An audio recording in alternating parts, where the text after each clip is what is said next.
Good evening, everybody. Welcome back to PSGL. George Morgan here, your commentator, alongside me, TK, who is going to be rounding off the season with me. Down the inside, Absolutely impossible season. This is for the win between these two.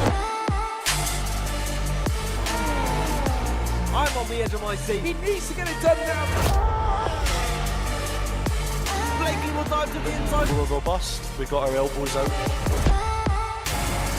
Ronard takes the lead. Because here comes Alfie Butcher. Can't really complain with that one.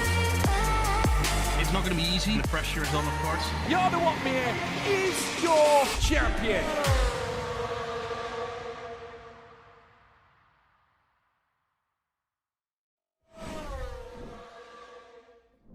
Good morning, good afternoon, and good evening, wherever you are in the world, and welcome back to LPTF3.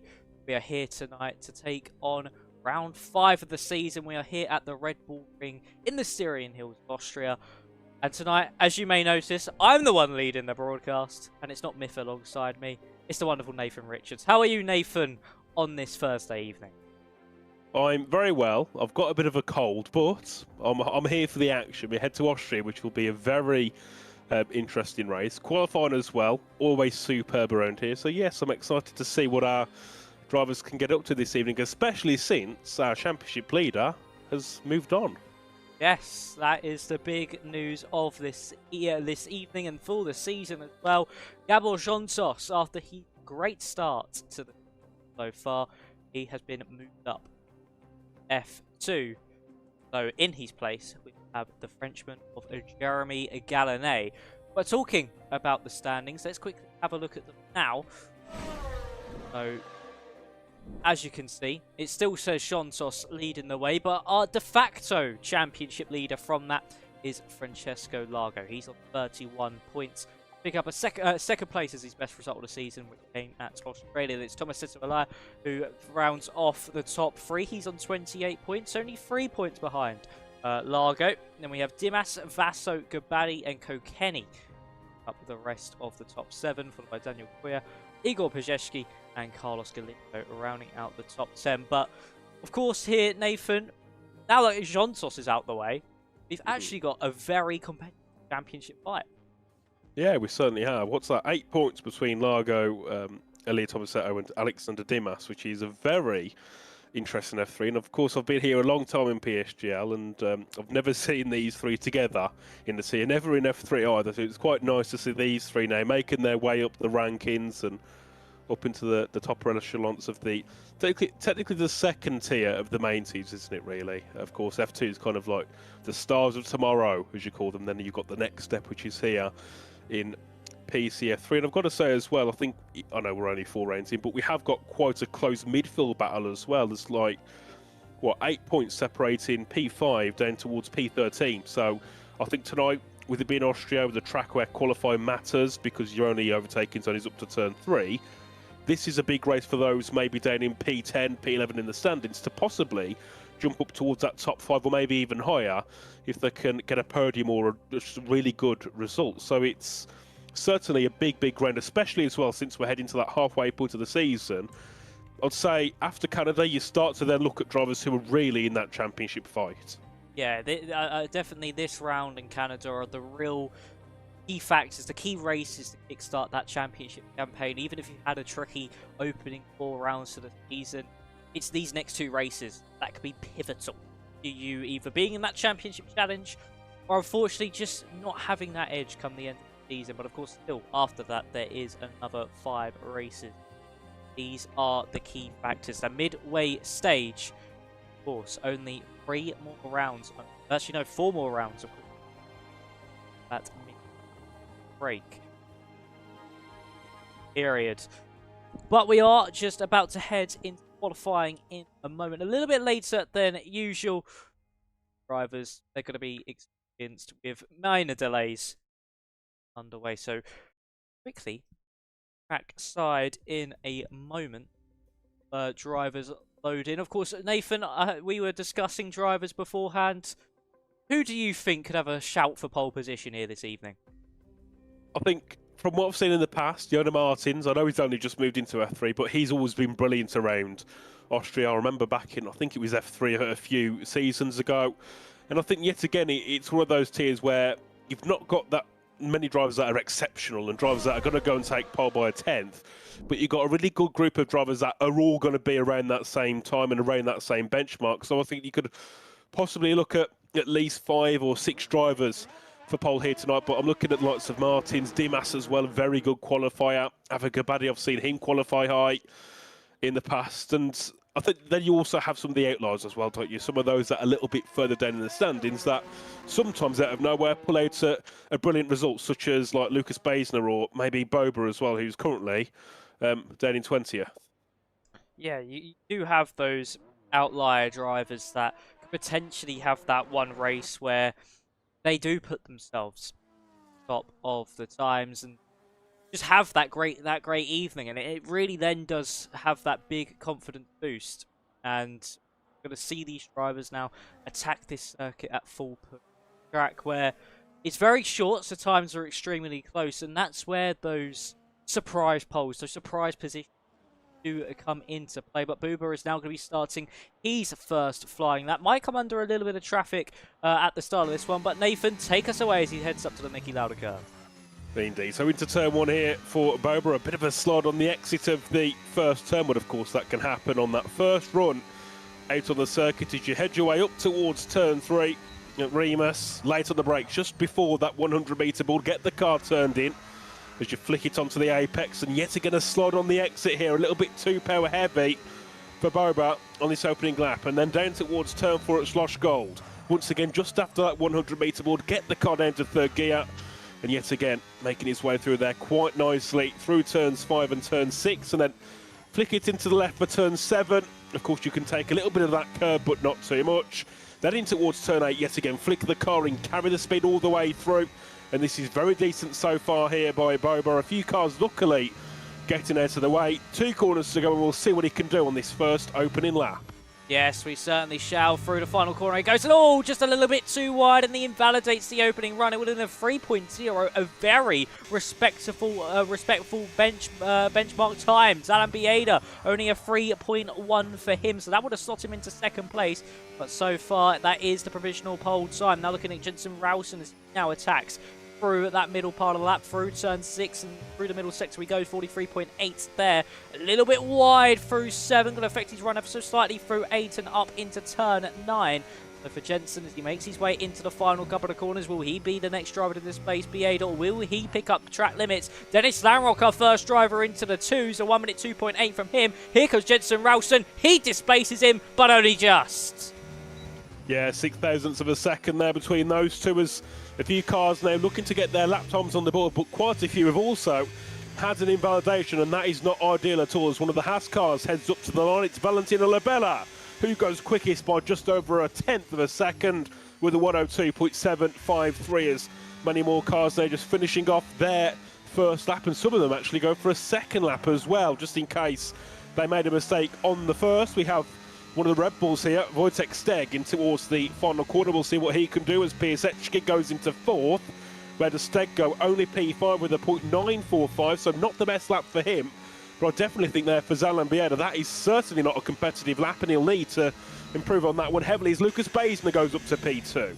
Yeah, he certainly will need to improve on that one a lot. Of course, qualifying at Austria is very hit or miss with some drivers. It's a difficult circuit to master, as we see Kokeni to the line, and he goes top now by 0.02 of a second. We said they're going to be close times. There certainly have been so far. The likes of Rowson and Langrock, and then also Kokeni and Labella heading through the middle sector. We have both of the McLarens. Vassar a little bit further back, and his teammate Vittler, who we catch having a huge slide through turn 6. Unfortunate for him there is that Napadowski now making his way to the line. It's his. Only a 1 minute 3.2. Definitely will need to improve on that one. Deckers up into 3rd place. Vasso to 4th, as that is a majority of those first runs done. Is that Jonas Martins to the line? Yes, it is. Currently 15th fastest. Where does this lap put him?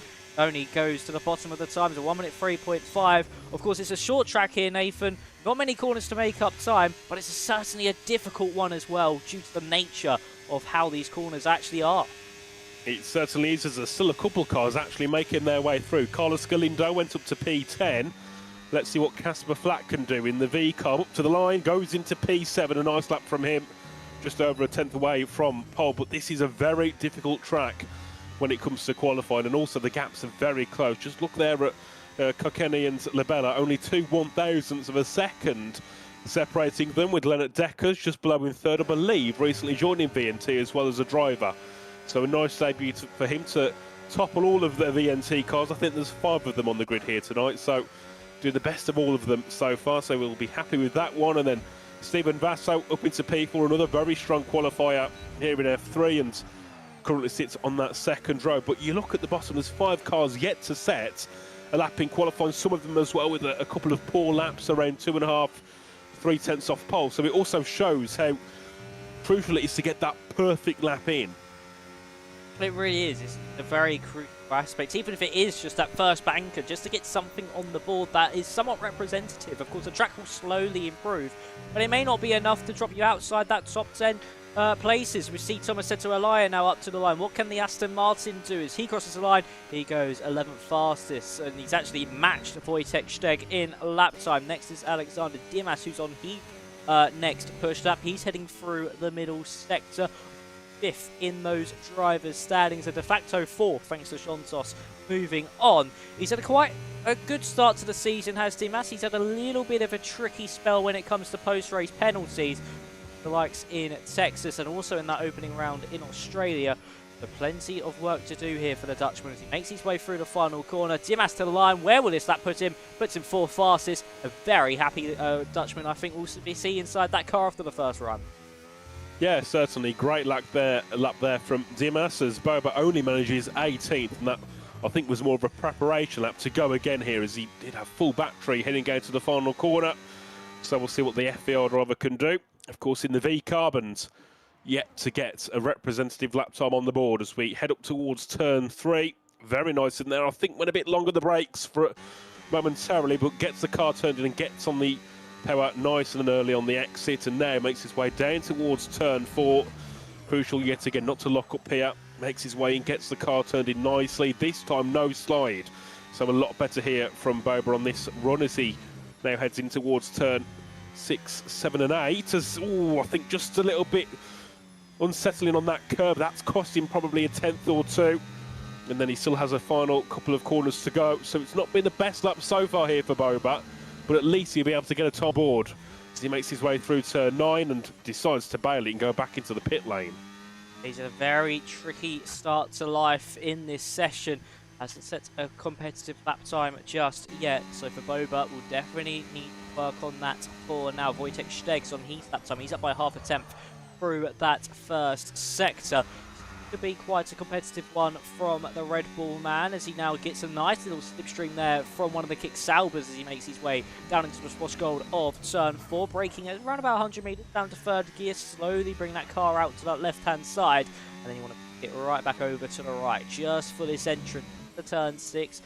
Lift off the throttle a little, dab off the brakes and run it out wide. Middle sector split now. He's up by just under a tenth and a half. This will put him at least inside that top 4, you would think, for Wojtek Steg. He needs a good final couple of corners. Easy to loop the rear like we saw with Fiddler through turn 9, and the into 10, a tricky braking zone. It's very easy to run it out wide, but he's kept it nice and clean. Steg to the line. Where does this go? 6th fastest. Lost a few thousandths in that final part of the lap. Very nice lap time from him there, as Victor Fiddler could only muster a 1 minute 3.2 as he goes 16th. Indeed, yep. Not the best lap at all either there from Victor Vidler, a driver we tend to see a lot higher than 16th in qualifying, as we do have Jensen Rose in the next car who will set a lap. He's currently down at turn 4 in the Williams, as he makes his way through in towards the middle part of that middle sector. In towards turns 6 he goes, and we'll see how much he's up by through here. He's up by 69,000, so it's an improvement, but we'll see him go up to around P4. He needs to find a lot here in sector 3, but never mind, he's found an invalidation. So that is not good at all there for Jensen Rowson.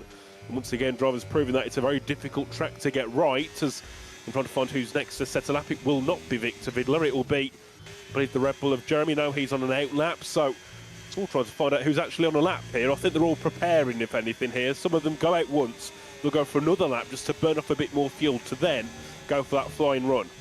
Yeah, they certainly do. Lamrock is on a lap at the moment, was down by 5 thousandths in that middle sector. Has he found anything in the final? It seemed like a very good final couple of corners across the line. He did find some time, and he now goes up onto the second row of the grid. So fourth fastest for Dennis Lamrock.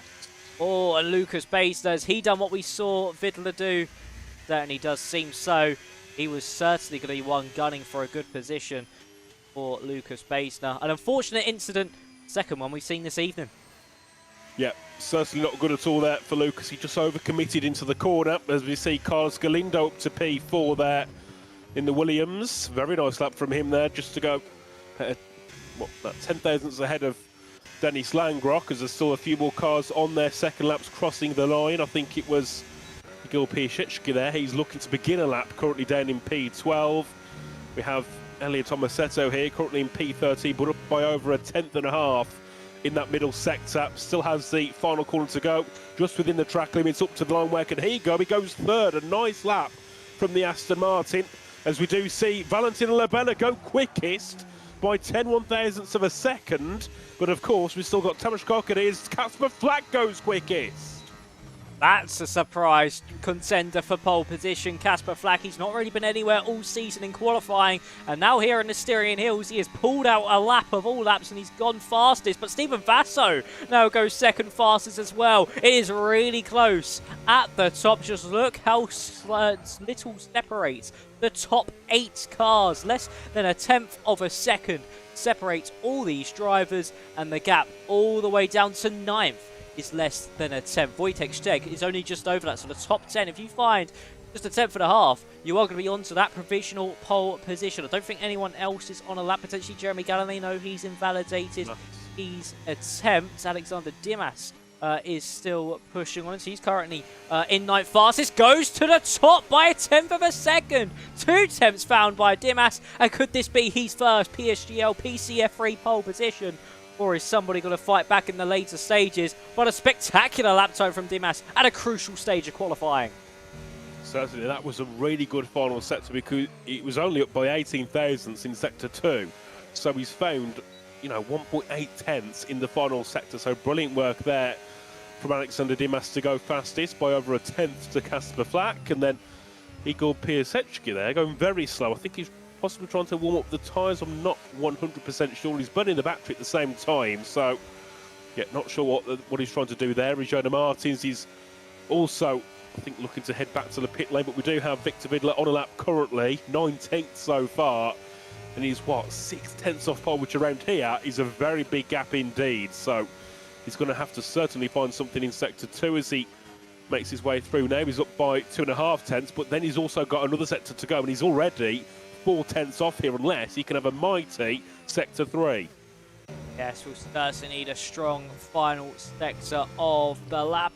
Oh, and Victor Vidler has invalidated that lap through turn 9 across the line. He was up in a 2.8. That would have put him just behind Wojtek Steg, so outside the top 10.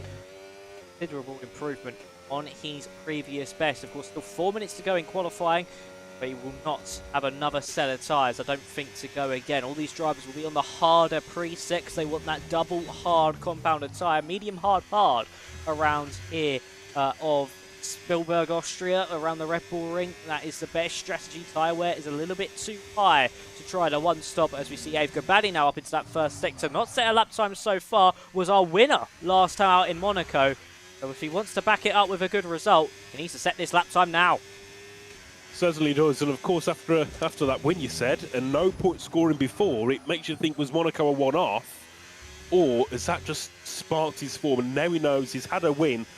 Well, he can do it once, he can do it again, so now it's just time for him to keep improving and keep on with those podiums, and with, yet again, maybe another win. He goes purple on my screen in sector 2, but whether that actually is purple, I'm not too sure, so we'll have to see what he does when he heads up to the line. Of course, he's gone completely out of sync to everybody else, but he needs to get a lap on the board. He can't really wait until that last moment. So this looks decent here from Abe Gabadi. Up to the line goes 6th after only one lap. A P6 isn't too bad at all for him, as we do have Elliot Tomasetto beginning the lap. He's now heading up towards turn 3. Somebody's gone straight on. What's happened there? I think that potentially was just one of the Mercedes cars Oleg. getting out of the way of Oleg Nabadowski, making sure he's not getting in any trouble there for Thomas Setsuela as he now makes his way into turn 4. A little bit wider than what we saw some other drivers hit that apex, but still could carry some nice momentum on the exit of the corner and into turn 6.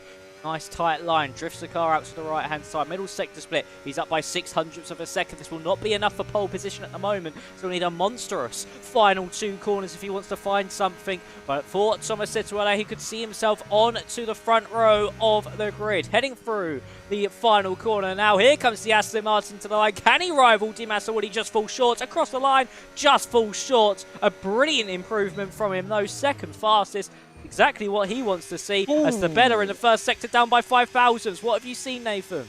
Dear me, that was close. One of the Red Bulls was weaving and getting the tyres warmed up, and Dave Gabani was trying to get past him, and, well, that was very close to contact. Dave had to run off onto the gravel to avoid the Red Bull, which I'm trying to see who it was. It would have been, I think it would have been, yeah, Jeremy Glenier. He was the one who was heading through into the final corner. Very close indeed to contact, and already Jeremy's invalidated heading out of turn 1. So he's got time to go back around and go again, but it all depends on if he's fueled up enough to go for those extra runs, as now drivers are looking to begin their final laps of the session. Yeah, they certainly are. Here comes the better to the line. He finds an improvement, goes to that second row of the grid, but still 200th short of Alexander Dimas. Vasso's just starting his next attempt. What about Tamas Kokeni? He's up by 10.5 in the first sector, so he certainly could be a man to watch. Steg up to 4th, a brilliant lap time from him. Casper Flack just starting his next attempt. Many drivers now making their way to the line. Victor Vidler's just starting a lap. Jensen Rowson has aborted, and he'll be shaping up to go again. I think the next driver to the line will be Samash Kokeni, currently lying 7th fastest. We saw him up by 10.5 in that first sector. Haven't seen the middle sector split, but through the final corner now for the Hungarian. Can he snatch back pole position, or will he just fall short? He snatches it back, but only just. There's still time for others to improve. Casper Flack through the middle sector. He's up by 0.07 of a second. Can he have a part to play? No, if somehow has kept that clean and not invalid. We did go off the road though,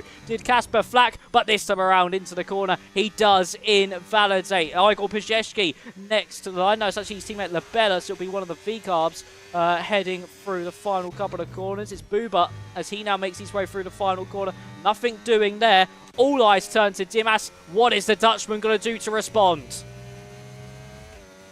Well, he's got to find something, hasn't he? He's not going to find much. He's got to find about 20 thousandths of a second here to jump up onto pole position. There is a car ahead of him, hopefully not causing too much too much dirty air. Let's see what he can do. Heading up to the line. Will it be pole position for Dimas? Yes, it will. By 21 thousandths of a second, it's Dimas on pole. And I don't think anybody here can fight with it. But what a brilliant lap there, right at the end. With all the pressure, takes pole. Igor Piasecki's up by a couple of tenths as well. Where can he go? Up into P8. Very nice. They're just inside the top 10 for him. But I don't think anybody else is currently on a lap. We did have Galindo, but he did find an invalidation. So that is everybody completing qualifying. Dimas on pole ahead of Kokeni in second. It's Labella and Tomasetto, the top 4. That was a very dramatic end to qualifying there. You thought Dimas potentially might have just kept it with the better and earlier, just falling short. Then Kokeni, just by the barest of margins, taking it away. Dimas kept his cool, he kept it clean, and that's how you pick up your first F3 pole position. PSG, of course, the reigning PSGL PC F4 champion, finally starting to make his mark. As I mentioned earlier on, he's had a bit of misfortune with penalties post-race, but has certainly shown some so far this season. Very, very close field. The only driver not in those twos was Jono Martins, who's 1 minute 3.1 are now on board with. But for Alexander Dimas, I think that is a much needed pole position here, Nathan, in the championship charge. Of course, 5th place overall, but 4th place in the drivers that are still remaining. So if he could take a victory here tonight, certainly could put himself, if not, in that de facto championship lead. Certainly. And one thing I didn't quite realise as well was that Francesco Largo's not here. You see? I mean, he was meant to be. He's online. He was practicing, but he's not actually here, which is interesting. No, we have both completely gone past that. That Largo is not here. That was your grid order. I'll catch you up just before we head to the race. I shall now catch you up on the grid order. So it's Dimas, Kokeni, Labella, Elia rounding out your top 4. Then Steve Basso in 5th. Wojtek Steg followed by Fleck, Pedeshki, Gabadi, and then Deckers rounds out your top 10. I think this is actually a debut race for Deckers, so very good opening qualifying for him. So then it's Galindo, Langrock, Vidler, Rausen, who's going to be very disappointed with that qualifying in 14th. Same with Basner and Langrock too. Alan Bieda, Jeremy Gallinay, who we've seen as a bit of a qualifying man. He's 17th, followed by Boba, Napodowski, and Iona Martins. That is your field. We'll be getting underway into the race in a few moments' time. But Nathan, who do you think is going to take this race victory? Dimas, and I didn't realise my voice was so deep. My mic does this thing where it goes really, really deep. So when we start the race, I'm going to try and fix it quickly. I did notice that. I thought it was just because, of course, I haven't heard you on this mic before. I don't think so. I didn't pay any attention. No, it does it. I don't know why it does it. The audio channels change, and then obviously it starts freaking out, and it just goes really deep. I just thought it was new mic. To be fair, I've not done the comms with you, so I thought, it did sound different, but I didn't want to say anything. But well, we'll be getting underway in a matter of moments. And talking about a matter of moments, it is getting underway now. It's Dimas and Kokeni on the front row of the grid. We have 5 red lights here in Austria, and we go racing here in Spielberg. It's a very good launch there from Alexander Dimas. He's got the launch up into turn 1, and he's got a hold off from Kokeni, but that's Faso into the back of Labella, and then into the back of Kokeni, and that's given Dimas the brilliant amount of breathing room up into turn 3, but disaster for Valentino Labella and also Stephen Faso. There's definitely damage onto the McLaren. Not sure if there is any onto the Haas, as we see 3 right wide in the background with Pajecki, Kabaddi, and also Deckers all getting involved over this 10th place spot as we now make our way down into turn 4. Dimas has nearly broken that DRS already to Tamash Kokeni, as we see heading into turn 4. Around the outside goes Carlos Galindo, and not only Deckers but also Ave Gabadi as well. Langrock and Rausen also squabbling tooth over now, and a hand for fist over that 11th place in this Grand Prix. You can see that in the background. That's Deckers dropping backwards a little bit offline as well as he makes his way through turn 6, but just is able to slot in front of Langrock, but Rausen able to make his way up into that top 10 as we'll calm down through the final couple of corners. But drama at the race start, especially if you're Valentino Labella. Certainly, and hopefully my mic has also calmed down and I sound normal again. But Labella's obviously into the pits, and that could be a race ending for him unless he's going to continue on, but just go for a really early pit stop, get that damage fixed and see what he can do. Yeah, a very, very chaotic race start, but that's always expected around here at the Red Bull Ring. But of course it's Dimas, Kokeni, Tomasetto, the top 3. And then looking further down as well, Dennis Langrock making a move, looking to get ahead of Leonard Deckers. Currently jumps up into P11, but Deckers is on the outside down towards Slosh Gold, so we'll have to see if he can go back ahead and claim that P11. He does, and Langrock there not going to fight that one on lap 2 of 36, as Victor Vidler as well was looking to try and find an opportunity for 12, but he was a little bit too far back as they head through turn 4. And then I'm thinking, looking up at the top 10, the closest driver really to anyone is Casper Flack on the back of Wojtek Steg, and I think we've hit that point now where lap 2, probably until the pit stops or the initial pit stops here, nobody's really going to look to force a move because they're kind of happy just staying in that train. Yeah, they really are just happy to be where they are at the moment. Of course, long race ahead, 36 laps here of the Red Bull Ring, and they're just all focusing on trying to get this one at least the first into that pit window. And once we get to around about, I would say, lap 8 or 9, when these meetings start to drop off, that's when we see the moves start to be made. I say that. Ave Gabadi is all over the back of Igor Pajecki, looks to the inside into turn 3. It'll be DRS open for the pair of them as they make their way down into the Swash Gold of turn 4. These are the only two side by side on the track at the moment, and Gabadi to the inside line picks off Pajecki and himself up in 7th place. Next on his will be Casper Flack, of course, bouncing off a race victory last time around, which was the first points of the season. So for Gabadi, I think he's got a point to prove here, Nathan, that it wasn't a one-off last week and he can consistently fight at the front. Yep, certainly, and I'm sure over the race he's going to probably make a couple more moves and get his way up into that top 5 for sure, unless he does come back under pressure here from Igor Piasecki as they head through the final corner. Igor is still with only a couple of tenths behind as they head back down towards turn 1, and we did see as well on the last lap that Victor Vidler got ahead of Dennis Langrock and displaces the kick Sobat. As we go back to the front and nobody really looking to make moves unless it's Steven Vasso's turn. He's closing in on the back of Elliot Tomasetto. He's going to go to the inside but back safe. Doesn't quite commit to the overtake as we do see further back as well. Victor Vidler ahead of Lennart Deckers went up the inside, up into P11. And despite a very poor qualifying from the McLaren, he's starting to make some very quick moves in the race. And, well, they're up into P11. P10 isn't that far away after starting 15th. You'll be happy with that. Yeah, brilliant start here so far from Victor Vidler. Up started. Our biggest gainer so far is Iona Martins. He's up 3. Actually, no, sorry, it's Jensen Rowson up 4 to 10th place. Of course, our biggest loser is Valentino Labella, but other than that, it's Lennart Deckers, who's down 2 places from his starting position. He also has gained a place other than Dimas, Kokani, and Piasecki, and also Bieda hasn't gained a place either at the moment. Actually in the background there is Boba versus Iona Martins, and actually the Ferrari elects to dart into pit lane, so potential damage there, and it's going to be a retirement from Iona Martins, and it's a very disappointing evening. Gone even worse, and he did pick up some front wing damage.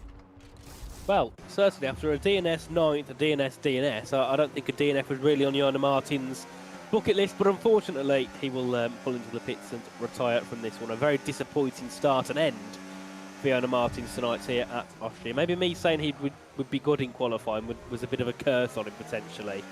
But looking back up at the front, and Elliot Tomasetto closing in nicely on the back of Tamas Kokan here as they head in towards turn number 6, making their way through nicely. And of course, with that very lack of slipstream, DRS not being that powerful, and the dirty air being quite annoying, you do tend to see the gaps grow quite quickly. Hence why there's normally around a 5 or 6 tenth gap between the top 2, and then further down you see 4, 5, 6 tenth gaps between the cars as we now look to begin lap 6 of 36. And if we are on for that 2-stop, because I know that was a strategy at the start of the game, I don't know if it's changed at all, but if it is on that 2-stop, you're probably looking at pits around lap 8 to lap 9 here at the earliest. Yeah, it certainly is still that 2-stop. Those tyres do still take quite a beat around here. Maybe a short circuit with not many corners, but they do take a fair share of a whack as they've Gabadi to the inside of Casper Fleck. We also see Steven Vasso versus Tomasetto Alea. There goes Gabadi's up into 6th place, but over to that battle for 3rd. Here comes the McLaren. He didn't actually pick up any damage from that contact with the Bella. He's to the inside line of the Aston Martin. There's more contact involving Vasso, and he's pushed his way through there on Tomasetto Alea. And he's up into the top 3, but that one's going to come under a little bit of controversy because he did just clobber the Aston Martin out the way. I mean, there's a way to make an overtake, and using the Aston Martin as a brake normally isn't the most ideal one. So we'll see the result of that one after the race for sure. But up into 3rd goes Steven Vasso in the McLaren, a nice start from him, just making a couple of early moves. And Dave Gabadi on a charge now has made another place, goes ahead of Casper Fleck, and now on the back of Wojtek Steg, who's also looking to close down and pile some pressure onto Tomasetto. So we could have some right battles happening now over these next couple of laps. And of course, when drivers are thinking about pit stops, which shouldn't be that far away, they'll also be looking to push on to make moves, not to get caught up when they go for their pit stop, as we do see there, very close was Tamas Kokani to the back of Alexander Dimas, but yet again, he's not really going to fight to go ahead into the lead. There's no point unless you're looking at pitting on the next lap. So he stays behind for now, keeps that gap at around 2 tenths, and then the same there for Wojtek Steg. He was closing in on Tomasetto, but there's no point burning all your battery to get past, and half the time you pull alongside a 10th, that's not even enough to get past. You need to be pretty much less than a 10th, and you need to kind of have your wheel ahead if you want to make a move into turn 4. Yeah, you really do want to just be alongside pretty much heading into that corner if you want any chance of getting a lunge to the side of 4, or the driver in front to go a little bit too hot on the brakes to then get a drive out of the exit. It's just that dirty air, especially through those final couple of corners. That's Jensen Rowson into pit lane, same with Lucas Basel. We have our first 2 planned pit stoppers of this race, as they'll switch over to the hard compounder tyres. You would think it's on their merry way. But yeah, that dirty air through the final 2 corners and in the middle sector are absolutely brutal not only to the gap to the car in front, but also on the tyres themselves. And that's why you see everybody remain about half a second back, because it just hurts you so much just through those aerodynamic loaded corners. PSGL gets past Flack, and actually Flack's now under pressure from Carlos Galindo as they now squabble over that 8th place. But a disastrous lap here on lap 8 of 36 as he loses his place for Casper Flack, as there goes Galindo with the battery to the inside line for turn 6. It's done before the braking zone, but the V-carb falling backwards. Is that tyre wear starting to play a factor on some cars?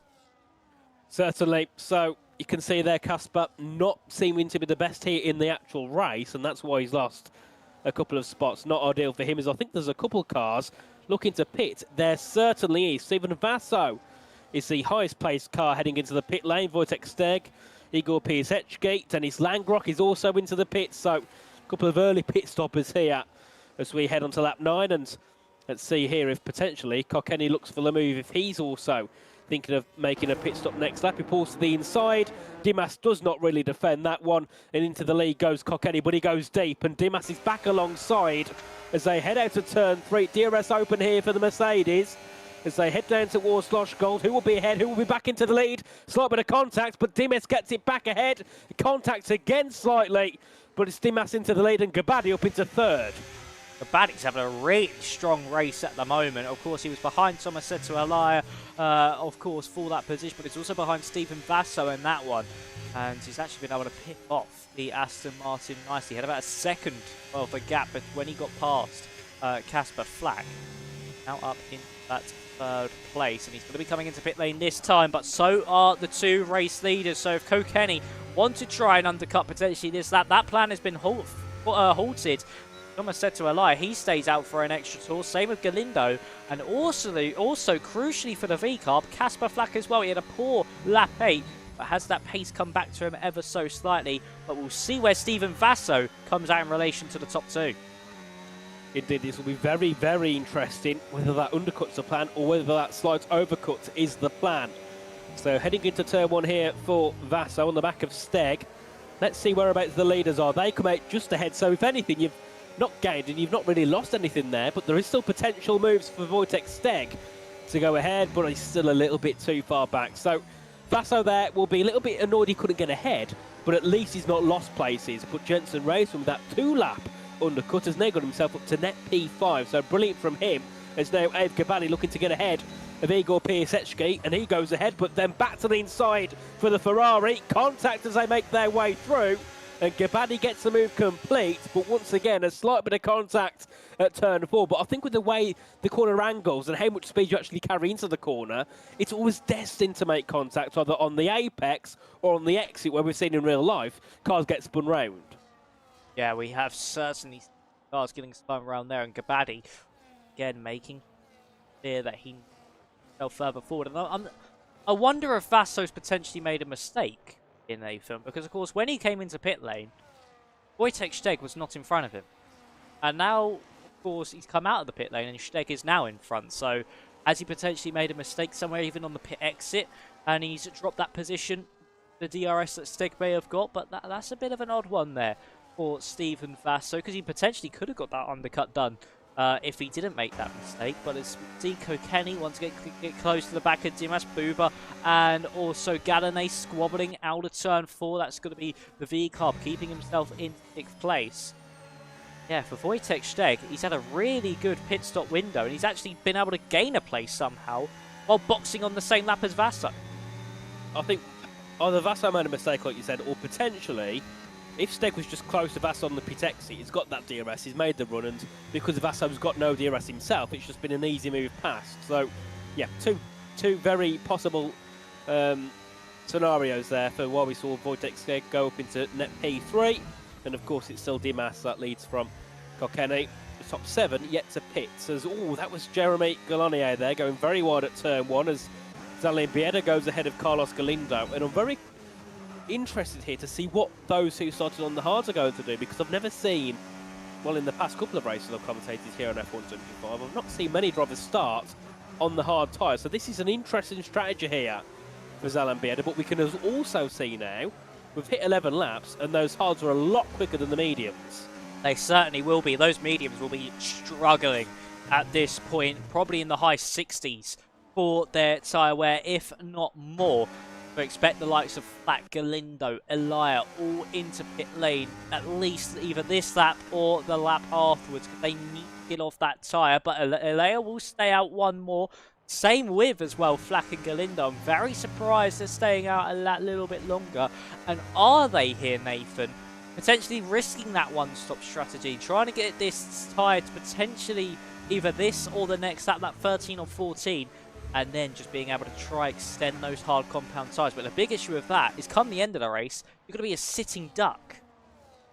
Yeah, certainly. I think it's all about the risk. And if you started further down, maybe go for something a bit different. I mean, if you start 20th, for example, you're not going to lose anything by finishing 20th. So it's always worth trying something different. And we've seen in the past when drivers go for a mad strategy, they pull it off and they look like heroes. They've gone from 20th to 1st. So you've got to wait and see what happens. I think by the time we get to around lap 25, 26, that's when we're really going to see, is the strategy going to work? But we've still got about 10 laps until we get to that point. So yes, for now, it's just about Bieda and Napadovsky on their tyres, just going as long as they can, not burning the tyres up too much either. They don't want to have to hit early, because it's not like they're going onto a tyre that'll last longer. They're going onto a tyre that lasts a lot less. So they can't really force a mistake now and have to pit early off of those hards to go into a medium. But as we do see there, it'd be Napadovsky into the pits. He's very early off the hards. So is he going medium, medium potentially, or is it going to be hard, medium, hard? That is a very early call there from Napadovsky on those mediums. Expecting him at very least to stay out for another 2 to 3 laps. But he is on to a set of the medium compounder tyres. I mean, I'm probably expecting a medium here from Napadovsky, because those medium certainly go a little while. And if he could do 12 lap on that tyres, as we see Dimas now to the inside of Galanay, and that is a big moment in this race. He needs now Galanay to hold up Tamas Kokeni behind, but it will not be for long, as we see on the exit of the corner. Tamas Kokeni with the DRS, with that superior traction, already get through. But for Wojtek Steg behind, he could potentially be held up by his own Red Bull teammates. Could just allow Dimas and Kokeni to scamper off into the distance ever so slightly. But the point about Napadovsky, if he wants to try this medium here, Nathan, he's going to have to try and take this first set at least 12 laps, so he can have a 10-lap shootout to the end. He certainly will. And luckily, Galonier not really getting in the way of anybody, as we do see Bieda, Tomasetto, Galindo all into the pit lane off of their 13-lap-old tyres. Galonier as well. There was no point Jeremy staying out there. It would have cost him so much time, as Stephen Vasso takes the fastest lap. I'm not sure it means much, but there we go. Fastest lap for the McLaren as we head our way out of turn 1. And Jensen Rosen there has lost DRS to Vasso. So Ed Gabani will go past and hopefully try and get back within a second of the McLaren. But of course, if you can't do that on the first couple of attempts, you tend to start dropping back quickly because of the lack of DRS. As now, Tamas Kokeni is closing in on Dimas, but I don't think it'll be enough here to make a move. No. Yes, again, just slotting back in behind and happy to keep second place for now. Yeah, happy to stay in that train, and of course there's no real rush at this moment. Still half of the race to go at this stage. We're not even at the halfway stage of this race. It's not like it's a matter of life or death at the moment when it comes to that race lead. Play the waiting game. I think the only saving grace here at the moment for Ave Gabani, if he wants to get back in that DRS range, he's actually got back within it, because I think Vasso made a slight error out of 8. I was going to say it's the fact that the 2 V-carbs have stayed out, so it can hold up the train ever so slightly. That is already on the back of the McLaren, and our podium so far would be Dimas, Kokeni and Steg. Things stay as they were, but look at that. Napadovsky, fastest lap of the race. I'm expecting those mediums to at least be a second and a half quicker in their early stages. But for Dimas here, he needs to get past the 2 V-carbs quickly, Nathan, or he could be swallowed up by Kokeni and Steg behind. Yep, he certainly does do, and they're looking to battle actually for the lead as they go side by side near enough, and Dimas up the inside of Boba. That's close to contact. Dimas goes through. Next will be Tamas Kokeni, and will Boba let him through? They are teammates at FVR. They all try and fit their way through, but nobody knows where to go. Kokeni goes through. Boba drops down to P4. Dimas now all over the back of Kasper Flack, who's not letting him through. He's still trying to run his own race, and this could potentially also bring an opportunity for Tamas Kokeni in towards turn 9. He had to back out, but he was initially looking for a move. He certainly was indeed, and it was just flat coming into pit lane, which costed the Hungarian to not go for that move to the inside line. But what a beautiful move it could have been. But unfortunately, 3 into 1 would definitely have not have gone into turn 9. And unfortunately for Kokeni, he has to sit behind that a little bit longer. But this is now allowing the train somewhat separate, as we now see Wojtek Steg get past Boba, as we see Stephen Vasso now going to be all over the back of him on corner exit. I'm very surprised Boba's been able to make these medium tyres last 16 laps. I thought making them last 12 was difficult. Adding an extra 4 onto that is certainly a challenge, as that's Kabaddi to the inside of Vasso. We're seeing this from the back of Boba, and for Kabaddi, wasn't able to get that move done, and Vasso needs to get past quickly, or he is going to drop that DRS to Wojtek Steg. As to the inside he goes through turn 6, and he gets that move picked off, and Kabaddi follows him through into 7, and crucially, they still both have DRS. Certainly, and Rowson as well will go to the outside and also get past Boba. So he'll presume Boba will just drop into the pit lane now, as all the cars have to avoid him as they make their way through turn 9, and they certainly do.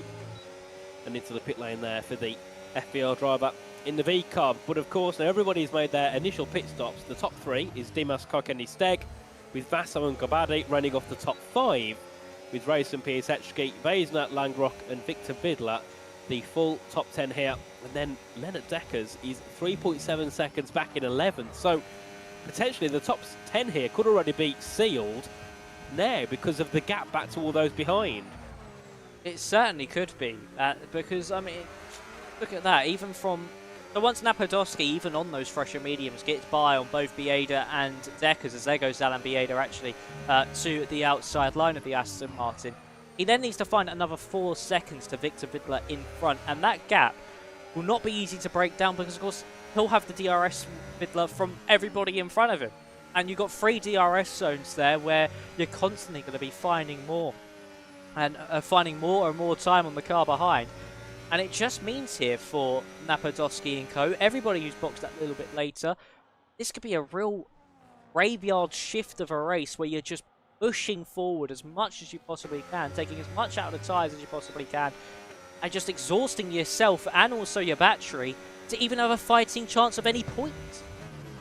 Yeah, certainly it is a big race now for Napodowski to just push forward. Of course, the other car that was on the hards was Zalan Bieda, and he went back onto hard tyres, so he's going hard, medium here, so it must be medium for Napodowski. He's caught up to the back of Deckers, and actually, with Zalan Bieda going past the Aston Martin, that gap's already came down by half a second to Victor Vidler, so there's still potentiality for these guys behind to catch up just because of their tyre offset to those in that top 10 as we will make our way through turn 6 of the top 10. I'm just watching the back of Victor Vidler, who's all over the rear of Dennis Langrock. I think he's starting to think about making a move here. He's really bringing that gap down, but just needs that big opportunity to go alongside and then zoom ahead. Certainly does need that opportunity, does Victor Vidler, of course, on one of the better tyres throughout this rain. It's him, Kabaddi, Dimas and Kokeni. They're going to be on 10-lap old tyres. I say it's going to be difficult for Napodowski to gain. Look how much Jalan Bieda's gained in that past lap. He's found about 2 seconds onto Victor Vidler in front, and that's with 5-lap old hards. So that 5 laps really does play a key factor in this race. Make our way now up into turn 3. Oh no, is that Jensen Ralston? I think that is Jensen Ralston just going deep up into turn 3, locks up the tyres, and that's allowed Igor Brzezicki through, but crucially as well, it's broken the train up even more ever so slightly. It has, and Piasecki is also locked up in towards turn 4 and cost himself a 10th. He really needs to start bringing that gap down once again. It's down to 1.1 here, so we should get back within a second quite comfortably. He does, and that was certainly a scary moment there for Igor Piasecki and all of those behind, and that would have been at the cost of a mistake from Jensen Rowson, as we do have a couple of cars looking to make their second pit stops. Kabaddi's in, and so is Wojtek Steg, so they go for that undercut again, and it worked for both of them last time, so they've got to hope it can work again. They certainly do, so they've got to take this tyre around about 16 laps. They've only done 12 laps on it. But just eke it out that little bit more as we get our way now back going with Steg, Kabaddi and Piasecki. That has really opened up these gaps. It's Kokeni now looking for that move on Dimas. Yes, he is. He went to the outside line. Nothing doing there through turn 3. I don't think he's going to be able to get the run all the way down to turn 4, but has this now put the front 2 on a little bit of hold and potentially to start looking behind them to come in this lap? Will they just leave it one more? That is going to be the question now. Are the top 2 come in? Will Basso even come in at this stage? I feel like potentially here, Nathan, though. The others may have went 1 or 2 laps too early. I think everybody else might stay out one more. Looking like Kokeni's coming in. No, he stays out. So I think they definitely came in a lap too early trying to get that undercut. Yeah, certainly. And I think it will pay off at the start. But of course, it's all about that DRS train. And if that DRS train is as much of a train as it normally is, that can help those that went for that undercut because nobody's really got a chance of making a move at all as Victor Bidler heads into the pit lane from P7. That promotes Zalambieda and Napadovsky up a spot. And I think Napadovsky got held up because he was 1.4 seconds back from Zalambieda last lap. It's now 2.9. But it could also be the fact of these tyres are starting to die off a little bit here. But not ideal there for Napadovsky. But this strategy is actually working well here for Zalambieda because he's all over the back of Dennis Langrock, who's in that train of the top 4 here. It certainly is, actually. He's still got that medium tyre to use here as well, Nathan. So he could potentially be on an absolutely golden strategy at the moment. He'll be on that quicker tyre near the end of this race. And he just made his way through there on Dennis Langrock. Another position picked up into that top 6 now. Over the back of Lucas Baser, but I'm expecting drivers into pit lane this time. Yes, we see Dimas, Kokeni, Vasso, Rosen. Baser stays out, nearly goes into the back of the Williams, and that's going to allow Vieda to catch up that little bit more. But we do see a majority of the front runners all but Basner into pit lane. This is the crucial moment for Wojtek Steg. Where does he come out in relation to Kokeni and Dimas? He's going to be close again.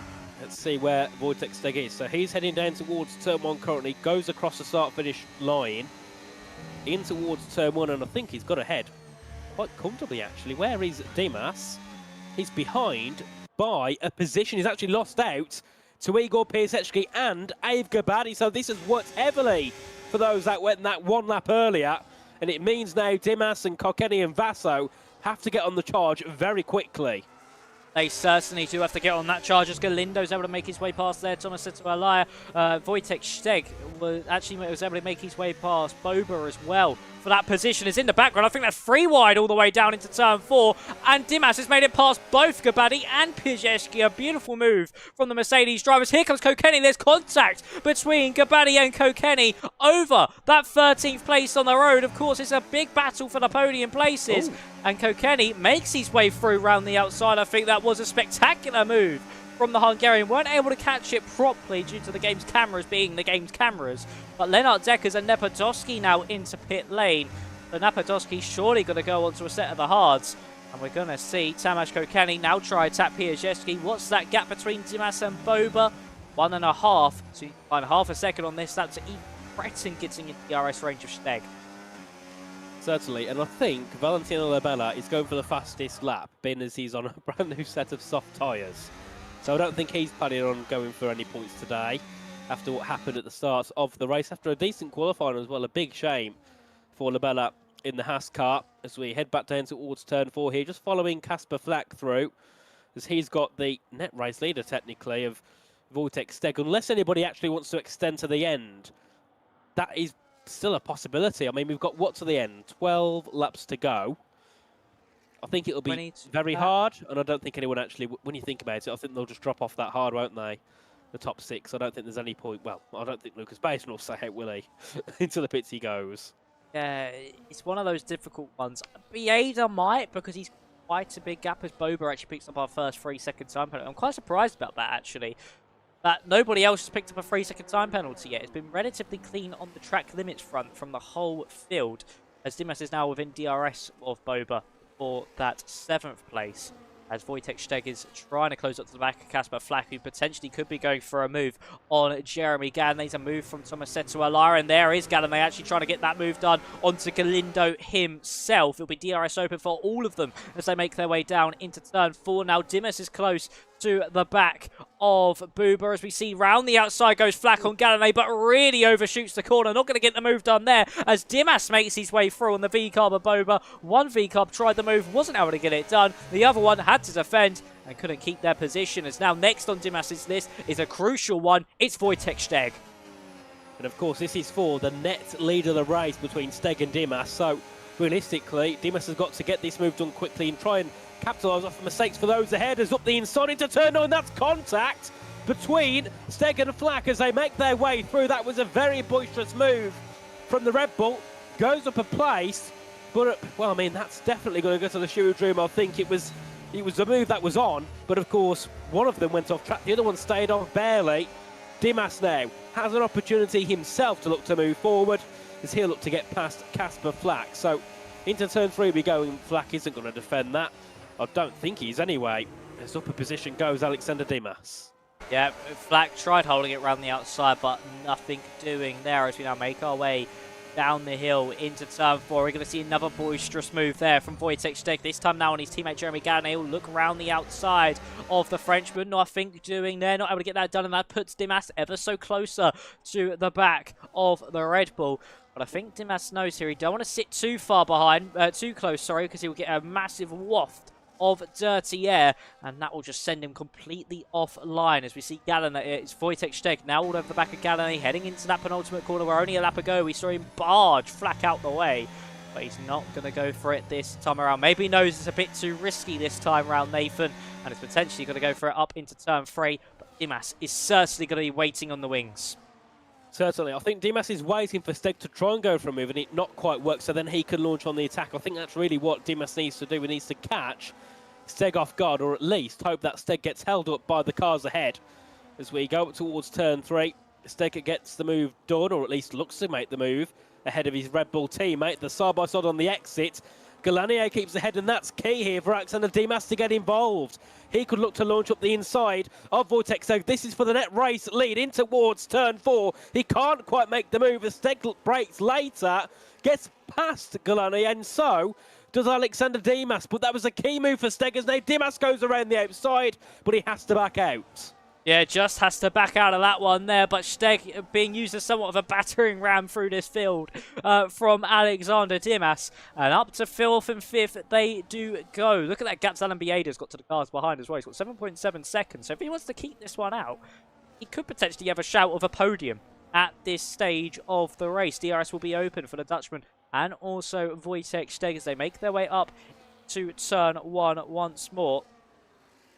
As we see, of course, Steg now potentially going to try and get past Galindo, but he needs to make sure that if he does, this time around, Dimas doesn't get through, but Dimas getting closer and closer. That's Galindo to the inside of Tomasetto Alaya. Is he going to be able to get that move done for the second place on the road? DRS open for the pair of them. Oh, there's Kokeni in the background. Kokeni is round it, I think. He might have made contact potentially with Steven Vasso. And for Tamas Kokeni, the Hungarian, who's running close with Boba. And that's Steg and Dimas now fighting away. Dimas round the outside. Wasn't able to get that done. It's all kicking off here as Kasper Flack is able to hold on against Pajewski. And I was thinking that just before I was going to come in and in the chat as well. Bieda, he's had a very good chance here at looking for a win because, oh no, he's not. He's pitting. Oh, I thought he'd stay out. Never mind. He's going into the pit lane. Bieda's pitted. Is Galindo going to stay out? Yes, he is. Elias stays out, but no. Bieda goes into the pit lane. But of course, no, he started on the horse, didn't he? He's got to yes, pit. he had to pit again. What strategy that could have been for him. that could have been a mega strategy. That could have been an absolute blinder from Zalan Bieda. I said he could stay out, and then everyone was so much on those mediums at the start of the stint, we forgot that Bieda, unfortunately for him, started on the hard compounded tyres. So what could have been one of the best strategies of the season, unfortunately, just come to the fault of a pit stop. But he could still find his way through as Pajewski now side by side, not only Buba, but also Ave Gabali as we make our way down now into the Swash Golden Turn 4. There's Gabali potentially making his way up into 8th place. There's some contact between the Haas and the Ferrari, and Gabali sees himself through, now attacking the V-Carb in front. We're going to watch this from Pajewski's point of view. Nothing doing there for Ave as we make our way down into turn 7. Dimas getting closer once again to Wojtek Steg. Galindo and Eliot it having such a big deficit as well in the tyre front. It's 8 to Dimas and a total of 6 to Steg. They're doing really well to hold their positions at the moment, aren't they, Nathan? With both of them having such older tyres, they're just being able to get the traction down exactly when they need to. Certainly, and I'm not going to sit here and rant, but all I'm going to say is it's proof of how bad this game is, the fact that they're so much quicker, but they can't get ahead. None of them can make a move because of that DRS, slipstream and dirty air all being terrible, as Steg has to go late on the brakes. Oh, dear me, that was contact through the corner. Tomasetto drops down to third. Dimas is stuck there in fourth. He's going to have to also go for a late lunge in towards turn 4, but Tomasetto's on the outside. Dimas goes to the outside of Tomasetto. There's contact there. Does Steg go through into second? He does. And no move made there for Dimas in terms of going ahead of Wojtek Steg, as Elliot Tomasetto was looking to try and stay on the outside, but had to back out. As Jensen Racer makes a move ahead of Igor PSGL. There's contact, and they're both off the road. Oh, disaster there for both PSGL and Ralston as they both go off the road and they fall down throughout the field. That's put Kokeni nearly back into the points-paying positions. And that's also Basner up through a few places. I think PSGL might have a bit of damage and he's tagged by Oleg Napadovsky and all of that. Bieda's now on the back of this train as well. We have got 18 cars. Well, 17 now, PSGL coming into pit lane. 18 cars in one DRS train coming into the final few laps of this race. When do you ever see that in league racing? Usually it's the top 10 or the top 5. But no, we have the whole field, bar the 2 Haas cars, all in DRS range. And Bieda's made his way past there on Leonard Deckers. Dimas is getting close to Wojtek Steg once again. He loves a good old move around the outside of turn 4. That move there we saw him do on Tomasetto was absolutely spectacular. So late on the break, so much confidence to see himself through, as Kasper Flack tried the same thing, but the result was a little bit different. He has to sit behind for now. Certainly, Zalem Bieda is really looking to make some moves. He goes up into 14th, taps the back of Lucas Bays, and that could give him damage if he's not careful. He does come away unscathed, but he could be flying up the grid here. He's up into 14th. He's now going to look for a move for 13th. What a race this could be here for Bieda. He started down in, he's going to get it up on my screen, down in 16th. He's now up into 13th on brand new tyres on the charge. I mean, if you're on hards, it's going to be harder to make the moves past those who are on the older tyre, but he's on a brand new set of mediums against very old hards. So some of these positions will be easy for him, even though that slipstream and DRS is very poor. So he's now got to capitalise on his exits of these corners, such as turn 3 and turn 4, to start making those key and crucial moves as Boba gets ahead of Jeremy Galanier, and I think it's more Jeremy trying to get ahead of him. I think it actually is Galanier trying to get in front as he looks to the inside line, but nothing doing there as Kasper Flack has been able to go around the outside of Tomasetto Alaya as he's now up into that 4th place. Bieda wasn't able to make too many inroads on it just yet, and crucially here the top 3 are starting to break away from Flack behind, so Kasper really needs to put in the shift over the course of these next couple of corners if he wants to see himself into that top 3 scrap, and he has got himself into that scrap indeed. With once we cross the line, it'll be 4 laps to go here in the Styrian Hills, and it could certainly all kick off in those final few laps as the whole field, except from Pajewski and Labella, all within DRS range. This is going to be some very, very spicy final few laps as Steg is all over the back of Galindo. He certainly is, and of course if Steg gets a move done, Dimas needs to do the exact same to keep with him. Into turn 3 we go. Galindo will drop down to 3rd place unless he can keep it on the exit of turn 3, which he can do, but of course Dimas is on the inside, so it should be an easier move for him. Never mind, no. He decides to sit back, so Galindo into P2. Piasecki's retired in the pit lane, so it's race over for him. Not a good result at all for Haas, as Zalem Bieda goes up into the top 10. Makes a move past Dennis Langrock from 16th, a very unorthodox strategy, and now is in the point-paying positions. But look here at Wojtek Steg, he's starting to pull that gap to nearly 7/10. Maybe that win for Dimas, which we all thought was on, is over.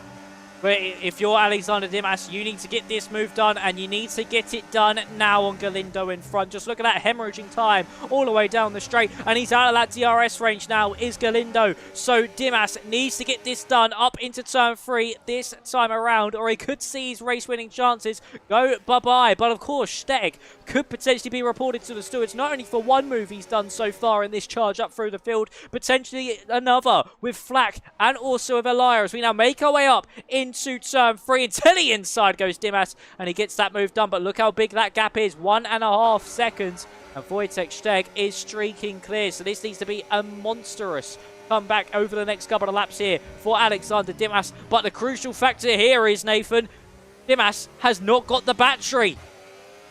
Yeah, and I think that could be race over in terms of fighting for the win. Realistically now for Wojtek Steg, it's just about getting to the end of the race, because Dimas isn't really putting any dent into that gap, which is now 1.9 seconds. I'm keeping an eye here on Zalem Bieda, who's currently P8. With the penalty for Boba, it's currently going to be net P7. What a result this could be for him. And of course, still going to be making moves with a couple of laps left to go. We head on to the penultimate lap of the race, lap 35, and it's a 2-second lead for Wojtek Stegen around here, around Austria. That is such a gift heading on to the final 2 laps, because normally whoever's in the lead and whoever's in second, with 2 laps to go, you never know who's going to come away with it around here normally. No, you never know indeed. But for Steg, he's in a really good position, and just in front of Bieda, that's Ave Gabali going to the inside of Boba. He's got that move done, or has he? Bieda is also involved in this one. He potentially could get the pair of them if he looks to the outside. So he's going to look to the inside line. He's going to find a gap to the inside of the V-Car, potentially thread it down the middle. But no, but Boba does go run a little bit wide. He makes contact with the Ferrari, turning into the corner, and he's just got no grip compared to the Alpine out of turn 4, and he's up into that top 7. We're about to start the final lap in a few moments' time as Kokeni now breaks back into that top 10. What could have been a good result for him has gone up in smoke. And for Carlos Galindo, it's been an absolutely expert display on how to get a podium by trying a one-stop strategy at the moment. Ooh, with Zalampiera up the inside into turn 9 from a couple of tenths back. I don't think Gabali saw him coming, so into P6 goes Zalampiera, and what a race from him as well, up by 10, up by 8 for Galindo, 5 made for Wojtek Steg, and of course, crucially, 1 position lost for Alexander Dimas, and that is not good for him at all in this race, considering at one point you're kind of thinking it's between him and, oh, who was it now that was fighting with him the whole time? Was it Steg who was fighting with him all race long? It was Kokeni. Ah, yes, it was. That was Kokeni who was fighting with him all race long. As here comes Bieda now to the outside of Tomasetto Elia. There's a little bit of contact made between the pair. It just seems like they're all using bumper cars at the moment as we head through this final lap. But Bieda does break into that top 5 at the end of this race. He has done expertly well to make this strategy work from 16th on the grid. He's just going to run out of steam to break into that top 4, if not the top 3. But coming into the final couple of corners now, we see the Red Bull of Wojtek Steg, who has pulled off an absolute blinder, got past Galindo at the perfect time. It's been domination ever since then. It's Steg who wins in the Styrian Hills, as we see a bit more carnage in the background. It's Tomasetto Elia, who's I think has actually just picked up a puncture. Yes, he has on the final lap. Steg picks up a puncture, as it's going to be Dimas from Galindo, Flack, Bieda rounding out the top 5. Gabadi picks up another point haul, so he'll be happy with that one. And for Victor Vidler, he also had an incident near the end there. But for Wojtek Steg here, Nathan, domination once he got past Carlos Galindo. That was so expertly executed from the Red Bull man. Certainly. And yet again, it was an example of a driver knowing exactly when to make the moves. And Dimas as well. That was poor from him. Realistically, he should have been looking to follow Steg through. If he'd done so, he would have been with Steg on that final lap, and he would have had a chance to go for the win. But unfortunately, he couldn't quite get ahead, and he will finish second with Carlos Galindo running off the podium ahead of Casper Flack in 4th from 7th. A decent result from him. As Alan Bieda from 16th up to 5th after going for a very different strategy. Then it was Ave Gabadi in 6th ahead of Stephen Vasso. Tamas Kokeni, Denis Langrock and Jeremy Glonier, the top 10. Then we had Jensen Rayson, Boba, Oleg Nebanovsky, Leonard Deckers, Lucas Baisner, Victor Vidler, and then Tomasetto Elia, who unfortunately took a puncture on that last lap. A big, big shame there for Elliott. And then, of course, we had Labella, Piasecki and Martins not finish the race. Yes, we did indeed. And also, we said that potentially was a bad moment there for, of course, Alexander Dimas, Nathan. That does now give him that effective championship lead with both Elia and Francesco Largo, of course, turning up, but Elia picking up that puncher as well, not scoring the points he head back to mine and Nathan's bases. But yeah, for Dimas, he'll be our new championship leader. I think Gabor actually keeps the overall lead. Yeah. But for Alexander Dimas, exactly what he needs. If not the race victory, got to constantly score these podiums. Certainly. And I think Dimas now, if he can keep up with that consistency, he could certainly be on for a championship, that's for sure. I know Francesco Largo has been very quick so far this season, but with a round missed, in a championship which can be so close all the way to the end, missing a singular race really does hurt your efforts in terms of fighting for it. But I think either way, we're going to have a very close championship battle. From what I've seen today, those who are also up in the top 6, not all of them are fighting high. So I think, yet again, it also opens the door to those a little bit further down, like your Carlos Galindos, who can pick up and take a podium. I mean, he's currently P10. He'll go up to probably P6 or P7 in the standings. So it's drivers like that where you have drivers picking off points here and there who, out of nowhere, can surprise and look for a championship fight. So, like I said before, I don't think I'll be back all season. I doubt it. Hopefully, Myth's back for the future. But either way, I'll be keeping an eye on it because this could be a very, very close championship. Certainly could be indeed. It's ebb and flow. We've seen drivers, even Jontos when he was here at Texas, only a 10th place finish. You constantly see yourself have a good race and then immediately followed up by a bad race, and that's where the championship mentality comes in. You need to be able to bounce back from those scenarios. So yeah, for of course Alexander Dimas, he's had that good race now. He's had that poor form at the start of the season. I wouldn't say poor form, but the poor luck at the start of the season, and this is now where he needs to really put this momentum he's slowly starting to build. But Nathan, we have got Carlos Galindo now in the waiting room, man, who finished third on that one-stop strategy. So shall we bring him in for a little word with the man who finished third? Yes, we can do. We'll bring him in. Do you want to take it, Max, or should I? I'll start off. But congratulations, Carlos, on that P3. Can you hear us? Yes, thanks a lot. Yes, of course. That was a very interesting race and probably quite a tense one from your point of view. First of all, talk us through it. How did things go? Yeah, the quali was not ideal because I messed up the last lap. But my engineer told me at the start that we were going for a one-stop, so I started just saving Crazy on the first stint, and so we could go long for the hearts and stay ahead and defending the guys behind with a bit fresher tires, and that's what we did. So happy with the execution and the strategy from my engineer. Talking about that one-stop strategy, do you have any idea of the wear you had on that final lap? Because we saw someone said to Eli, who boxed, I think, just one lap before you picked the puncture. Were you at puncture territory on that final few calls? Yeah, I boxed with him on the same lap, so at the start of the stint, I saw he was pushing, so I decided to save up a bit, so that's why I think I didn't have a puncture, but I ended up with 84% crossing the line. So it was mainly because of my engineer was telling me to just save and take care of the tires, and that helped me a lot, and not to end up like Elliot, which was unfortunate for him, but it is what it is. Certainly is. Of course. Oh, it was just an interesting race, especially in the final few laps. Was the case just hang on to the podium and where things go, or did you want to try and get that race victory, second pass behind you? Now we saw the first two runners on the fresher hearts, and we knew that the race win was going to be very hard, so we just tried to defend as long as we could, so we had a gap with the guys behind, and that helped me also defending Dimas on the last few laps also to not lose that much time. And yep, just sticking to the podium and trying to stay ahead of the one-stoppers also. Certainly will ask you how you were running in that first stint. But of course, this is your first podium of the season, and I think this actually up in top 5, I think, in the standings, potentially top 4. Just what are your expectations for the rest of this playing out?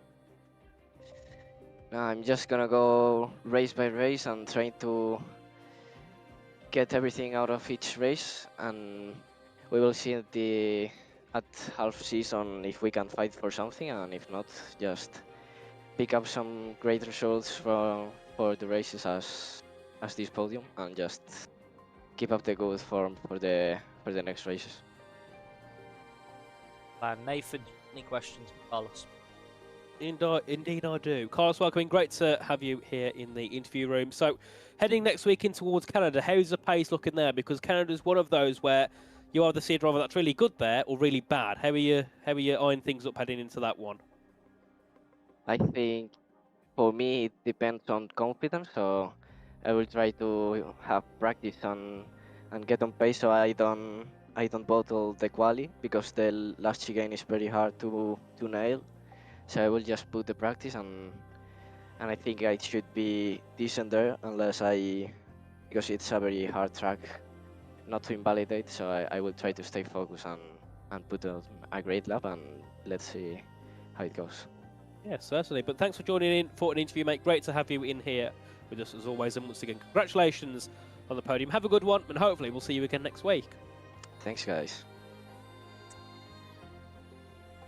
Carlos.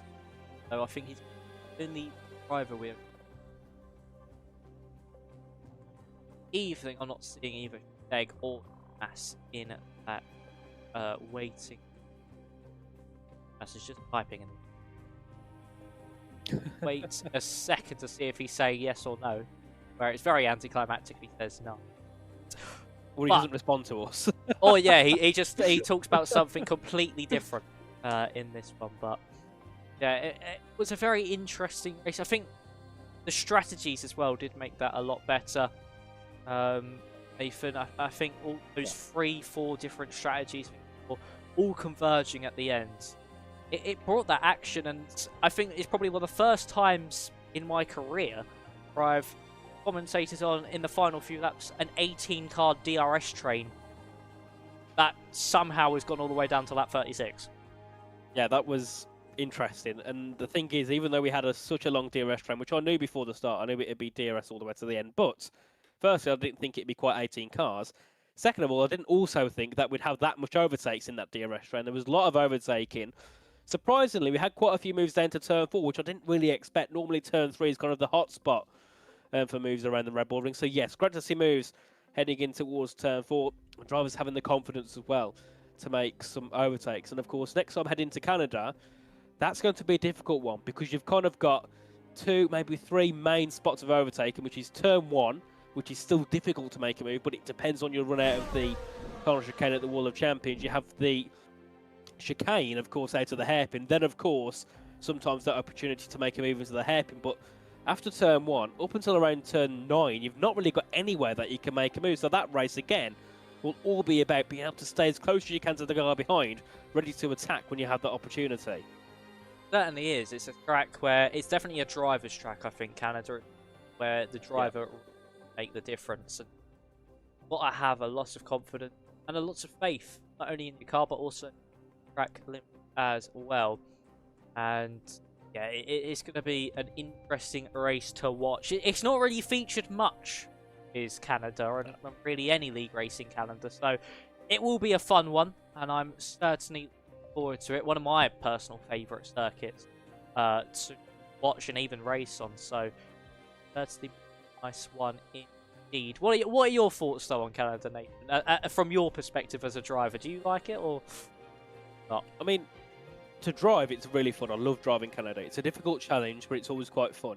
Commentating wise, it's a difficult one, because from my past, you either have a really good race or a really bad one. So you just got to hope that God's on your side for that day. Yeah. But I think from what we've seen tonight in F3, and I think from some of the action we saw earlier in the season, we definitely have a very interesting race coming up where drivers who, yet again, a little bit like what we saw today with Carlos Galindo, a little bit further down in the standings, just popping themselves up into the podium and then just bringing that gap to the front down a little bit. Yeah, I think that's certainly what we are going to see over the remainder of the season. Talk about the remainder of the season. You've seen it on your screen for a little while, but let's quickly run you through the calendar for the rest of the season. We've pretty much reached that halfway stage here at Austria, so next week we head over to Canada, make a trip over to Silverstone, round number. Then, round 8 for us here on the PC side will be before the Christmas break. That will be on the 18th of December, and then we'll have that Christmas break, which is 3 weeks, and then we'll be back for the PlayStation side at Mexico. They'll do their race, but we are not back until the 8th of January. That will be for Saudi Arabia around 9, followed by the usual season finale in real life, well, final few races of Life F1, Bristol and Abu Dhabi. An exciting season rest of the ahead, especially here in F3 when it comes to that title battle. But Nathan, what circuits are you looking forward to for the remainder of the season, even just to watch? I think Brazil's always a great one when it comes to battling. Brazil is a brilliant track, one of those where you can go side by side in pretty much every corner. Jeddah as well. Don't know why, I've always loved Jeddah. Brilliant track. I think qualifying's very close, very intense there. And then, of course, a little bit of bias, Silverstone. Brilliant track, the home of motorsport. So, yeah, those are the three I'd be looking forward to.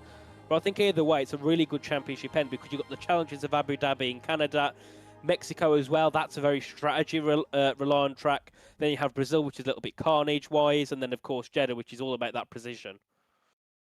Yeah, it certainly is. There's plenty of circuits remaining calendar. It is going to be an absolute treat for the rest of the season. So stick around. Join us next week at 7 p.m.